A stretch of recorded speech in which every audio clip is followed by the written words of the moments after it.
নমস্কার বন্ধুরা, সনাতন মোটিভেশন চ্যানেলে আপনাদের সবাইকে স্বাগত। বন্ধুরা, আজ 11 জুন 27শে জ্যৈষ্ঠ বৃহস্পতিবার। আজকের দিনেই পালিত হচ্ছে পুরুষোত্তম মাসের শেষ একাদশী পরমা একাদশী।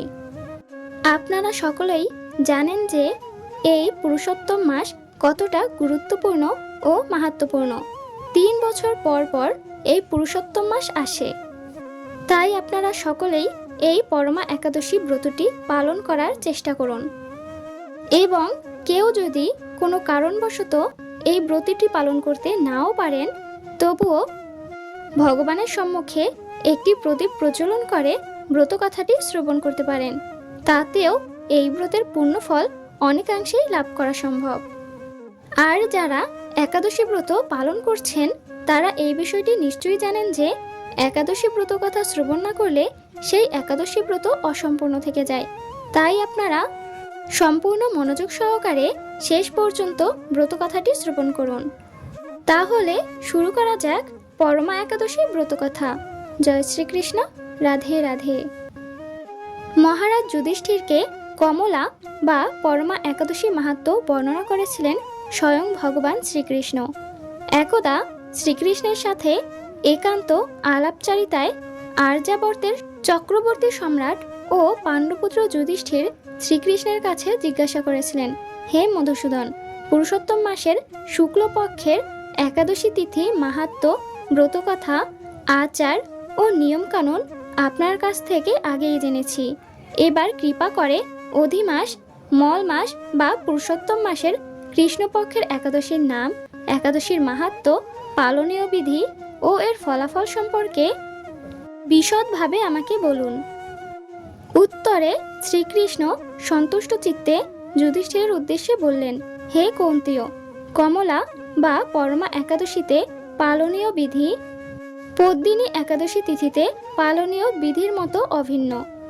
অন্যান্য একাদশী তিথির মতোই পুদর্বের সমীর দিন থেকেই ব্রতকার্যের সূচনা হয় এবং দশমীর দিন থেকেই কাঁসার পাত্রে ভোজন, মসুর, ছোলা, শাক এবং অপরের অন্ন ও আমিষ বর্জন করতে হয়।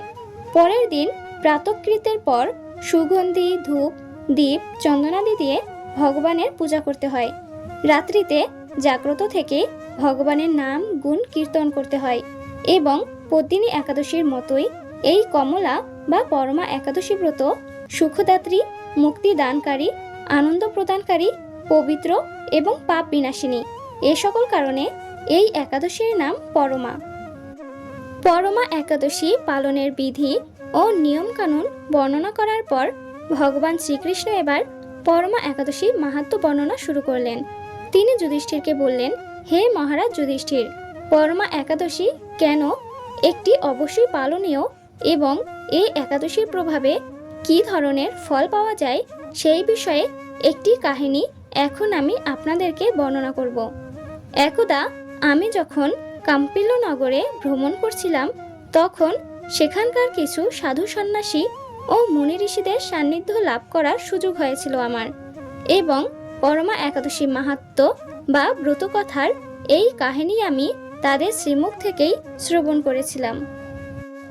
পুরাকালে কাম্পিল্য নগরে সুমেধা নামে এক হতদরিদ্র ব্রাহ্মণ বাস করতেন। তার স্ত্রীর নাম ছিল পবিত্রা। দেবী পবিত্রা ছিলেন অত্যন্ত সাধ্বী ও পতিব্রতা, কিন্তু পূর্বে কৃত কিছু কর্মফলের কারণে সুমেধা নামের এই ব্রাহ্মণ ধনহীন হয়ে পড়েন। তার অবস্থা এতটা শোচনীয় ছিল যে গৃহীদের কাছ থেকে ভিক্ষা চেয়েও তার কপালে কিছুই জুটত না। কিন্তু তা সত্ত্বেও তার পতিব্রতা স্ত্রী নিষ্ঠা সহকারে পতি সেবা করতেন। তিনি এতটাই ত্যাগী ছিলেন যে গৃহে অতিথি আসলে তাদের সেবা করার পরে প্রয়োজন পড়লে তিনি অনাহারে দিন যাপন করতেন। দেবী পবিত্রা কখনোই তার স্বামীকে বলতেন না যে তাদের গৃহে অন্ন বা ভোজ্য কিছু নেই, কিন্তু দিনের পর দিন অনাহার ও অর্থাহারে থাকার পর ক্রমে ক্রমে শারীরিক অবস্থার অবনতি ঘটতে থাকলো। আর তাই পত্নীর শারীরিক দুরবস্থার কথা চিন্তা করে ব্রাহ্মণ সুমেধা নিজের ভাগ্যকে দোষারোপ করতেন। একদিন ব্রাহ্মণ তার পত্নীকে বললেন, হে কান্তে, তুমি আমাকে নিজ মুখে না বললেও আমি তোমার কষ্ট বুঝি। তোমার জীর্ণ শরীর এই অর্থাহার অনাহারের বোঝা বইতে পারছে না। কিন্তু বলো, এখন আমি কি করব? শত চেষ্টা করেও আমি ধনবান মানুষদের কাছে ভিক্ষা চেয়েও পাই না। ক্রোশের পর ক্রোশ হেঁটে গিয়েও ভিক্ষা সংগ্রহে আমি প্রতিনিয়ত ব্যর্থ হই। এখন আমার ইচ্ছে, ধন সংগ্রহের জন্য আমি দূরদেশে কোথাও যেতে চাই। সেখান থেকে ধন লাভ করতে পারলে তোমার এই কষ্ট আর আমাকে দেখতে হবে না। তুমি আমাকে দূর দেশে ভিক্ষা সংগ্রহে যাওয়ার অনুমতি দাও। ব্রাহ্মণ পত্নী তখন ক্ষীণ হেসে স্বামীকে বললেন, হে বিদ্বান, এ জগতে প্রত্যেক মানুষ তার পূর্ব সঞ্চিত ফল ভোগ করে। তাই পূর্বজন্মের কোনো সঞ্চিত ফল না থাকলে স্বর্ণ পর্বতে গেলেও কিছু পাওয়া যাবে না। হে স্বামী, পূর্বজন্মে আমি অথবা আপনি কেউই হয়তো আমাদের ধন সম্পদ ইত্যাদি কোনো কিছুই সৎপাত্রে দান করিনি। সে কারণেই আজ আমাদের এই দুর্দশা। তাই আমাদের ভাগ্যে যা আছে তা এখানে থেকেই লাভ হবে। তাছাড়া আপনাকে ছাড়া আমি এক মুহূর্ত থাকতে পারবো না। কেননা আমার মতো পতিহীনাকে দুর্ভাগা বলে সবাই তখন নিন্দা করবে। অতএব এখানে যা ধন লাভ হয় তা দিয়ে আমাদের দুজনের দিন যাপন করাই শ্রেয়। ব্রাহ্মণ সুমেধা তার বিচক্ষণ পত্নীর কথা শুনে তার অভিপ্রায় বদল করলেন। ভাবলেন তার স্ত্রী শুদ্ধ সাধ্বী এবং পতিব্রতাই নন, বরং বিচক্ষণ ও জ্ঞানীও বটে। তাই স্ত্রীর পরামর্শে কাম্পিল্য নগরেই অতি কষ্টে দিনাতিপাত করতে লাগলেন এই দম্পতি। একদিন ভগবানের আয়োজনে মুনিশ্রেষ্ঠ কৌণ্ডিন্য পদার্পণ করলেন কাম্পিল্য নগরের সুমেধার পর্ণকুটিরে। এমন বরেণ্য ঋষির দর্শন পেয়ে অত্যন্ত আনন্দিত হলেন ব্রাহ্মণ সুমেধা। তিনি সস্ত্রীক মুনিকে ষষ্ঠাঙ্গে প্রণাম করে এবং কৌণ্ডিন্য মুনির পদধৌত করে তাকে আপ্যায়ন করলেন। এরপর সুন্দর আসনে বসিয়ে তার পূজা করলেন এবং পদসেবা করলেন। তাদের কুটিরে সঞ্চিত সামান্য কিছু ভোজন এনে ওই দম্পতি আনন্দ সহকারে মুনিকে ভোজন করালেন। তাদের আয়োজন অতি সামান্য হলেও তাতে ভক্তি, আন্তরিকতা ও সেবার কোনো ত্রুটি ছিল না। তাই মহামুনি কৌণ্ডিন্য তাদের আপ্যায়নে অত্যন্ত প্রীত হলেন। ঋষির ভোজন সমাপন হওয়ার পরে ব্রাহ্মণ পত্নী ঋষি কৌণ্ডিন্যকে জিজ্ঞাসা করলেন, হে মুনিবর, আমরা অতিশয় দরিদ্র, বহু ক্রোশ পথ হেঁটেও ভিক্ষা জোটে না আমাদের কপালে। তাই দয়া করে আমাদের এই সামান্য আয়োজনে আপনি পরিতৃপ্ত হন। ব্রাহ্মণ পত্নীর ভক্তিতে আবারও প্রসন্ন হয়ে স্মিত হেসে বরাভয় প্রদর্শন করলেন মহামুনি কৌণ্ডিন্য। এরপর ব্রাহ্মণ পত্নী আবারও জিজ্ঞাসা করলেন, হে মুনিবর, আমার স্বামী আমাকে এখানে রেখে ভিক্ষা সংগ্রহের জন্য দূর দেশে যেতে চান, কিন্তু আমি তাকে যেতে নিষেধ করেছি। আমার বিশ্বাস ছিল আপনার মতো কেউ একজন আমাদেরকে উদ্ধার করার জন্য এখানে পদার্পণ করবেন। হে জ্ঞানী, এখন আমাদের ভাগ্যবশে এখানে আপনার শুভাগমন হয়েছে।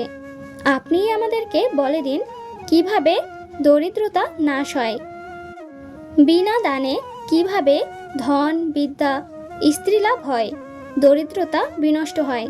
এমন কোনো ব্রত বা তপস্যার কথা আপনি কৃপা করে আমাকে বলুন। ব্রাহ্মণ পত্নীর কথা শুনে মুনিবর বললেন, হে পুত্রী, তোমার বিচক্ষণতা, জ্ঞান ও ভক্তিতে আমি অতিশয় সন্তুষ্ট হয়েছি। তাই আমিও তোমাদের এই দারিদ্রতা বিমোচনের উপায় বলে যাচ্ছি। পুরুষোত্তম মাসের কৃষ্ণপক্ষের একাদশী তিথির নাম পরমা একাদশী। এই একাদশী সর্বশ্রেষ্ঠা এবং শ্রী ভগবানের অতীব প্রিয়তমা। এই পরমা একাদশী ব্রত পালনে মানুষ অন্ন, ধন সম্পদ আদি সবই লাভ করে থাকে। এই ব্রত সর্বপ্রথম পালন করেছিলেন ধনপতি কুবের। রাজা হরিশ্চন্দ্রও এই ব্রত পালনে স্ত্রী, পুত্র ও রাজ্য ফিরে পেয়েছিলেন। হে বিশালাক্ষী, এই জন্য তোমরাও এই ব্রত পালন করো। এই বলে ব্রাহ্মণের পর্ণকুটির ত্যাগ করলেন মহামুনি কৌন্ডিন্য। এরপর কৌন্ডিন্য মুনির নির্দেশ মোতাবেক ব্রাহ্মণ সুমেধা সস্ত্রীক বিধিমতো পুরুষোত্তম মাসের কল্যাণদায়িনী পরমা একাদশী ব্রত পালন করলেন। ব্রত সমাপনের পর আচমকা রাজভবন থেকে এক রাজকুমার তাদের ছোট্ট কুটিরে প্রবেশ করলেন এবং ব্রহ্মার প্রেরণায় এই রাজকুমার বহু ধন সম্পদ, নতুন গৃহ ও গাভী দান করলেন সুমেধা ও তার স্ত্রীকে। এইভাবে পরমাব্রতের প্রভাবে ব্রাহ্মণ দম্পতির সকল দুঃখের অবসান হলো। অপরপক্ষে ব্রাহ্মণের প্রতি এই দানের ফলে মৃত্যুর পর সেই রাজকুমারও বিষ্ণুলোক প্রাপ্ত হয়েছিলেন। শ্রীকৃষ্ণ বলে চললেন, হে পাণ্ডব, যে মনুষ্য এই একাদশী ব্রত পালন না করেন তিনি 84 লক্ষ যোনিতে ভ্রমণ করেও কখনো সুখী হন না। বহু পুণ্যকর্মের ফলে দুর্লভ মানব জন্ম লাভ হয়। তাই মানব জীবনে এই একাদশী ব্রত পালন করা অবশ্য কর্তব্য। স্বয়ং ভগবান শ্রীকৃষ্ণের শ্রীমুখ নিঃসৃত এই পরমা একাদশী মাহাত্ম্য শ্রবণ করে মহারাজ যুধিষ্ঠির তার আত্মীয় বর্গের সঙ্গে এই ব্রত পালন করেছিলেন। আশা করছি দর্শক বন্ধুরা ব্রত কথাটি শ্রবণ করে আপনাদের ভালো লেগেছে। ভিডিওটি ভালো লাগলে অবশ্যই একটি লাইক করবেন এবং আপনি যদি এই চ্যানেলের নতুন দর্শক হয়ে থাকেন তাহলে এখনই চ্যানেলটিকে সাবস্ক্রাইব করুন। ধন্যবাদ। হরে কৃষ্ণ।